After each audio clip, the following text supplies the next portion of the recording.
ኤፍሬም ሩታ ምንም ያደረጉት ነገር የለም። በቃ እንደውም ደረሱለት እንጂ ከሆነው ነገር አዳኑት፣ ወይም አብርሃም ላይ ብቻ የሆነ ከነበረው ነገር አተረፉት እንጂ ምንም ያደረጉት ነገር የለም።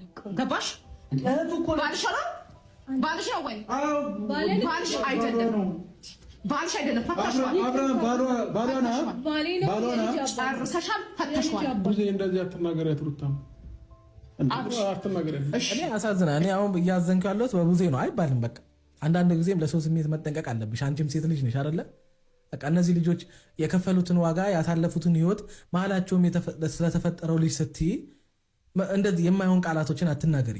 ወረቀት ነው የቀደዱ። ታውቂዋለሽ። እውነታውን እያወቅሽ ለምንድን ነው በዚህ ደረጃ ለሩታ ጠላት መሆን የፈለግሽው እንዴ? እሷ ለአንቺ ክፉ አይደለችም አይደለ? እግርሽ ላይ እስከመውደቅ ድረስ እኮ ደርሳለች ሩታ። ይቅርታ እግርሽ ላይ ወድቃ እኮ ታውቃለች አይደል እንዴ ሩታ?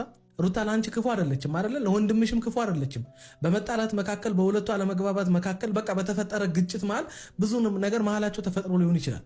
ያም ደግሞ አንቺም ብትሆኚ በሩታ ቦታ አንቺም ትዳር ላይ እንደዛ አይነት ነገር ቢከሰትብሽ አንቺ ከሷ ብትብሽ እንጂ አታንሽም። ምክንያቱም ይሄው እያየንሽ ነው።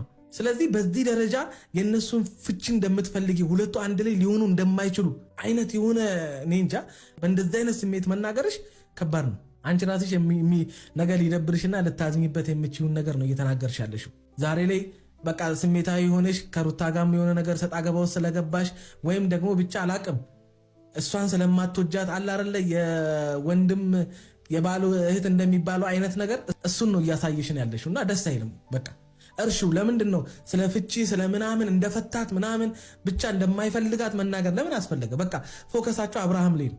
ስለዚህ እህትና ወንድም ወይም ከአብርሃም ጋር ቁጭ ብላችሁ ኤፍሬም፣ አንቺ፣ አብርሃም በጠረጴዛ ዙሪያ ሁለቱን ዞር አድርጋችሁ ማውራት ያለባችሁን ነገር ለምን አታወሩም? ለምን ቅድሚያ አብርሃምን አታደርጉትም? ለምንድን ነው በአብርሃም አስታካችሁ መናገር የምትፈልጉትን ነገር መናገር የምትፈልጉ አብርሃምን አስታከሽ ለምንድን ነው የማይሆን ንግግር የምትናገሪው?